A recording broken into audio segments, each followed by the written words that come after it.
Kolegica Tomić Tanja, povedite.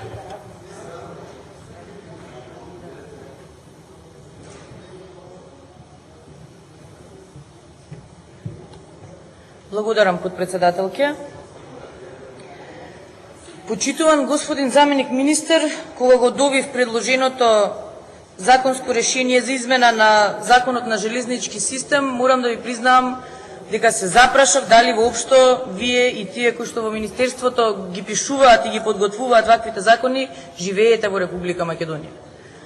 Само за подсетување, ќе подсетам на дел од работите кои што реално се случуваат во МЖ инфраструктура и во МЖ транспорт, на кои што овој закон и се однесува.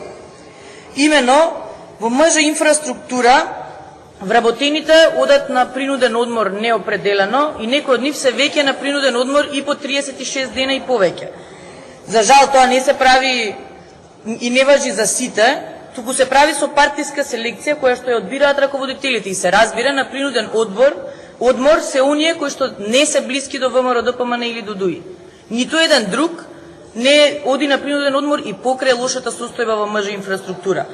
Да ве подсетам дека има 37 луѓе во МЖ инфраструктура кои што земаат плата, не одат на работа, не се ни на принуден одмор, кои што работат во железничките станици кои што имаат помал промет. И покрај тоа што не се појавуваат на работа, тие не се во делот од групата која што треба да оди на принуден одмор, затоа што се блиски до ВМРО ДПМН. Во МЖ транспорт, во изминативе години се вработени преку 228 луѓе, и за да можат тие нови луѓе да земат плата, бидејќи толкава е масата на средства, на сите останати вработени им беше намалена платата за 20%.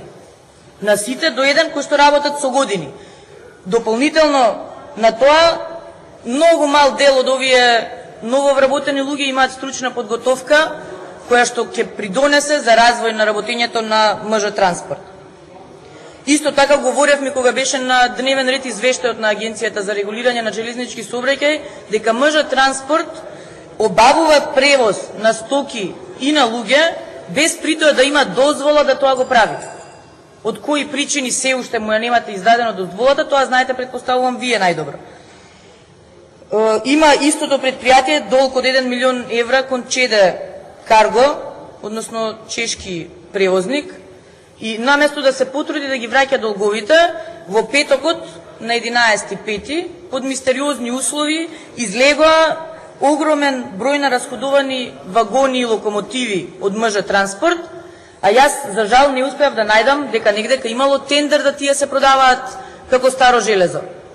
Се надевам дека некој од вас ќе се обиде да погледне и да ги расчисти работите и криминалите за кои што говореа и колегите претходно, кои што се случуваат во ова јавно предпријатие. Она што е исто така чудно во однос на законот, како што веќе си го спроведовте во пракса како начин на функционирање, е фактот што го изготвиле дел од луѓето кои што се вработени во Министерството за транспорт и врски, не мислеле за сходно дека да консултираат било кој што е засегнат. Дали ќе бидат тоа МЖ транспорт и инфраструктура, дали ќе бидат здруженија на граѓани, дали ќе биде синдикатот од ова предпријатие, напротив, предложено во законско решение нема мислење од ниту една од засегнатите институции. Заради тоа денеска ќе ве запознам со мислењето на Стопанската комора на Македонија, односно Македонската транспортна асоциација како дел од Стопанската комора на Македонија, кои што се потрудија до нас да го достават собственото мислење за овој закон со еден куп забелешки на различни членови. Нема да ја оптоварувам дискусијата со сите забелешки, ќе одвојам само дел од нив. Првата е во врска со членот 2, во кој што се додава дека Агенцијата за регулирање, дека по претходно добиено мислење од Агенцијата за регулирање на железничкиот сектор се разгледуваат инвестиционите и финансиските програми. Агенцијата за регулирање на железничкиот сектор е само регулатор на железничките услуги. И согласно надлежностите кои се предвидени во член 97 од законот, истата нема надлежност да дава мислење за бизнис план, во кој што, да подсетам, се бара да ги содржи инвестиционите и финансиските програми на овие. Согласно став 1 од член 94, Агенцијата за регулирање на железничкиот сектор треба да обезбеди транспарентно и недискриминаторско работење на управителот на инфраструктурата при обезбедување на услуги на железничките превозници, а не да дава мислење за бизнис планот под изговор на индиректното регулирање на обезбедување на услуги на превозниците. Во член 8 се бара ова исто предпријатие МЖ инфраструктура, за кое што говорев во каква катастрофална финансиска состојба се наоѓа, да обезбеди полиса за осигурување на минимален осигурителен износ од 500.000 евра. Навистина не знам кој е тој што дошол до бројка од 500.000 евра и на кој начин тоа го направил.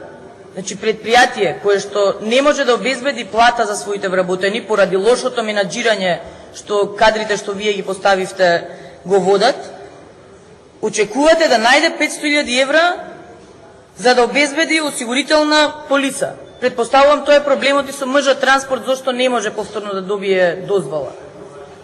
Инаку за оние кои што не знаат, МЖ инфраструктура располага со железничката мрежа, односно стопанисува со железничката мрежа во Република Македонија и предпоставувам дека откако нема да можат да ја обезбедат полисата за осигурување од 500.000 евра, ќе треба во Македонија да немаме железнички сообраќај. Во членот 14 овие ставови воопшто не треба да се заменат во постоечкиот закон, бидејќи со новите се предвидува задолжителен пристап по пруга до услужните објекти. Задолжителното обезбедување на користење на услужни објекти го задолжува предпријатието МЖ инфраструктура Скопје да обезбеди услужни објекти кои во моментот не ги располага, бидејќи тие се во собственост на МЖ Транспорт АД Скопје. И ваквиот пристап ќе предизвика да МЖ инфраструктура треба да прави дополнителни инвестиции со финансиски средства кои што ги нема. И она што најмногу ми смета во сите овие забелешки е членот 29, кој што прекршува неколку уставни одредби. Само колку да ја подсетам, со законот во 2010, април 2010 поточно, се либерализираше железничкиот превоз во Република Македонија. И тогаш беа формирани Агенцијата за регулирање на пазарот и Управата за сигурност во железничкиот систем, кои денеска функционираат со цел зголемување на конкурентноста и запазување на сигурноста на железничкиот пазар, каде има повеќе од еден оператор. Со предложениот член 29, начелото на уставност и законитост подразбира неспорна супериорност на уставот и законите кои што со овој член се кршат. Имено, начелото за слобода на пазарот и предприемништвото од член 8 од Уставот на Република Македонија се прекршува. Интенцијата на уставотворецот со категоризирање на овој принцип е да воведе колку што е можно поголема конкуренција, со што ќе се обезбедат подобри услуги за граѓаните на Република Македонија. Со воведување на овој член 29, вие ја укинувате оваа либерализација, го намалувате бројот на овозможувачи на услуги во железничкиот превоз и на тој начин граѓаните ќе мора да го користат она на што ќе се затечат. За жал, не знам колку сте успеале да го користите железничкиот превоз во изминативе неколку години, тој апсолутно не е на лошо ниво, а камоли на зависно. Железничкиот превоз кој што Република Македонија го има е далеку под сите можни стандарди и не овозможува основна лагодност на луѓето кои што го користат, а би требало да е многу поевтин и многу покористен од сите останати. Исто така се прекршува и член 55 од Уставот и член 52 став 4 од Уставот, кој предвидува дека законите и другите прописи не можат да имаат повратно дејство, освен по исклучок, кога тоа е поповолно за граѓаните. Јас не гледам како дел од овој закон е поповолен за граѓаните. Од друга страна, капацитетот на пругите во Република Македонија се со 50% искористеност. Од страна на единствениот железнички превозник МЖ Транспорт, останатиот слободен и неискористен капацитет од 50% во услови на либерализиран пазар ќе може да се искористи од други обезбедувачи на услугите, кои што ќе ги зголемат пак приходите од друга страна на МЖ инфраструктура. Заради тоа ми е несватливо како вакви предлог законски решенија воопшто ни доставувате.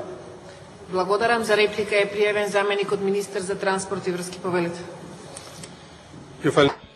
Благодарам, почитувана подпредседател. Мислам дека претеничката